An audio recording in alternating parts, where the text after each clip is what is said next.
Jake Hatch of Locked On Cougars. Here's where things have been so interesting in the BYU NIL conversation. There is a very clear, explicit relationship between BYU and the Church of Jesus Christ of Latter-day Saints. Mm-hmm. And there have been dissenters from Utah fans to even those in the church who have kind of danced around this a little bit publicly, talking about how BYU spending millions of dollars in NIL, outbidding universities, picking up players, might be working antithetical to their, this is appropriate on second reference, LDS affiliation. Mm-hmm. With that being said, as someone who has represented the BYU fan base for a long time and understands this dynamic, when you hear that, what is the appropriate response? How do you respond? I chuckle because here's the deal, Drake.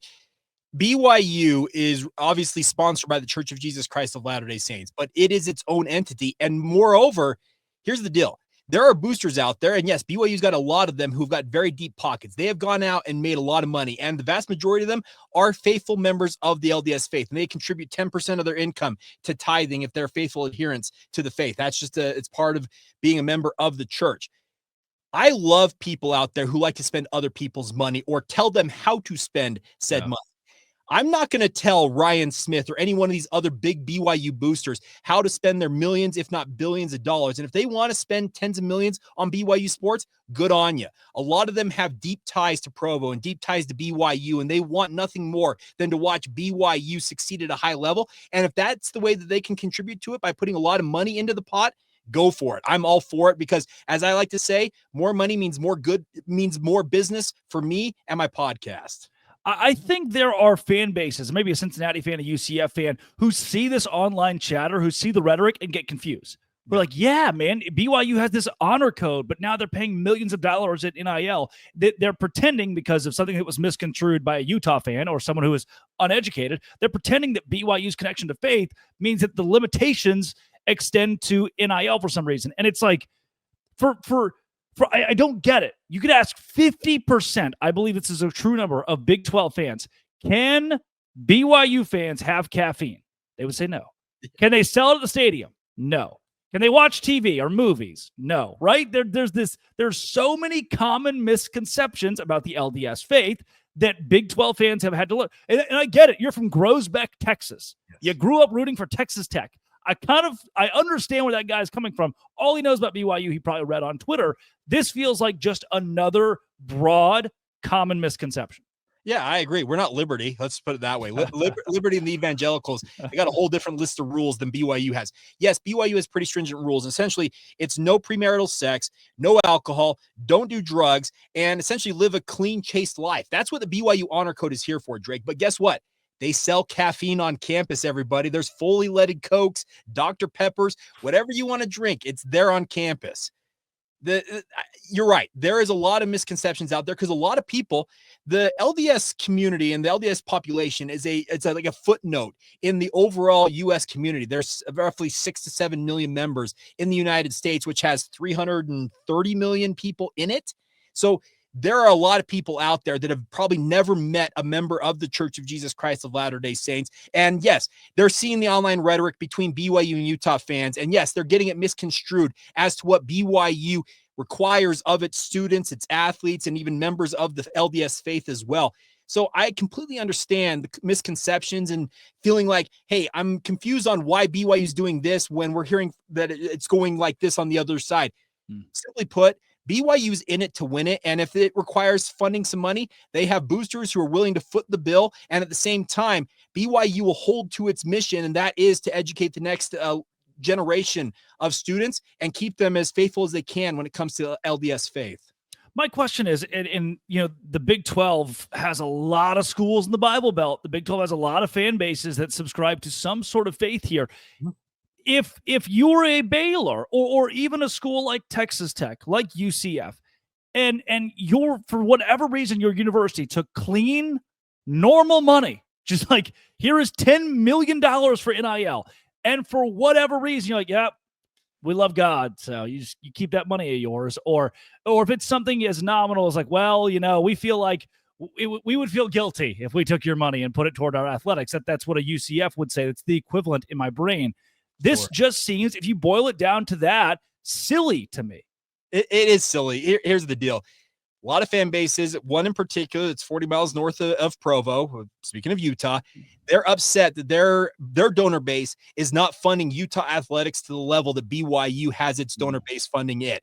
And the fact that BYU's having success, and they've stolen a couple of players from Utah in their eyes over the past recruiting cycle, Keanu Tanavasa, Carson Ryan, the two names that they like to shove in BYU fans' faces. They went to war for Oklahoma State when it came to the Justin Kirkland deal. Even though Oklahoma State fans and our good friend Cody Stovall were like, dude, it's part of everyday life in this new world of college sports. It's jealousy. And here's the other thing about this. The LDS Church was cast out of multiple communities when it was first founded way back in the 1800s. And there is a generational persecution complex that still is ingrained in this church, Drake. And I'm a member of the faith, so I'll speak on this a little bit more authoritatively than I think a lot of people can. When you attack people of the LDS faith, they are really like, hey, back off. And to BYU's credit, I think the people who actually matter, I'm talking about administrators, coaches, university personnel, they have just sat back and said, you know what, say what you're going to say. We're going to do our thing over here, and we're going to keep winning along the way. You can shout to the rooftops on social media all you want, but we'll just do our thing. And so long as we're not running afoul of our own internal rules, whether they are what you think they are on the outside or not, BYU is going to just continue to operate the way it operates. And so far, it appears it's pretty successful. I'm glad you brought that up. And talking about being a member of the church, this is a hard question, and I'm kind of putting you in a tough spot to answer it. To me, as someone of faith, I've always viewed, like I went to Baylor Baptist School. I've always viewed the better Baylor is, the more people understand, hey, the largest Baptist university in the world is at the forefront of college athletics. That is spreading a mission that goes further than I like to see my team do good. This is a university carrying a mission afar. So when people donate money, now the LDS faith, their community, is not putting any church money into BYU athletics or into NIL. That is not happening. Let's be very clear here. Though, to me, athletics, your university brand, can be a mission field. It can be an opportunity to spread the word of something you care about or your faith. Do BYU donors, by and large, see donations to athletics as that kind of billboard? At some level, I think they do. Here's the deal. I've talked with enough former BYU athletic directors in my radio career who are still around, who say that when BYU won the national championship in 1984, there is direct correlation when BYU has success in athletics that the LDS Church has more success in its missionary efforts. They've got 70,000+ missionaries worldwide, over 400 different missions, Drake, literally around this globe that are trying to spread the faith. And yes, some of them may not register in far-flung places like Africa, but here stateside, when BYU has success in athletics, there are more people who are going to sit up, and when those two young men or two young women show up at your doorstep and say, hey, we'd like to talk to you about the LDS Church, they're going to be more inclined to say, okay, I want to know more about what BYU is and what the faith that sponsors it is all about. That is what I think some of these boosters look at it as, is yes, it's another opportunity to spread the gospel far and wide, albeit via a different medium than just being simply put missionary work. No doubt. These conversations always get really fun. It's just, to me, I understand someone out there's probably going, oh, this podcast turned religious.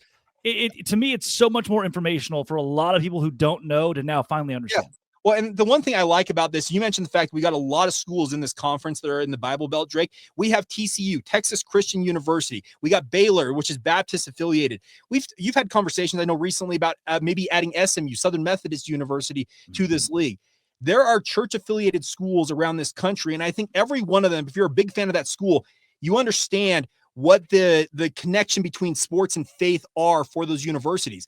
It just so happens that BYU is that for the Church of Jesus Christ of Latter-day Saints. And yes, its arch rival is just miles up the road. And these two fan bases, they knock heads literally every single day. My best friend in grade school, Drake, was a dyed-in-the-wool Utah fan. To this day, he bleeds red and loves his Utes. I was a Cougar growing up. We bickered like brothers over the Utes and Cougars. We were still the best of friends.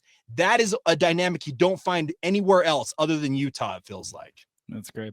Jake, for listeners across the network and of other Big 12 schools who want to find more of your work or more consistent stuff, I know you not only cover BYU, but you do cover BYU's existence in the greater whole of the conference. Where can they go to find your work? Yeah, check out Locked On Cougars wherever you get your podcasts, also on YouTube as well. If you want to interact social media-wise, we're on Facebook, Instagram, and Twitter at Locked On Cougars. And if you want my thoughts on all things sports, just beyond BYU, I talk a lot of BYU, but I do everything else. Search me out, Jacob C. Hatch on X or Twitter. That's Jake Hatch of Locked On Cougars. This has been, and always will be, Locked On. Thanks for making it your first listen every single day. A crossover with Cougars and Dose Grande.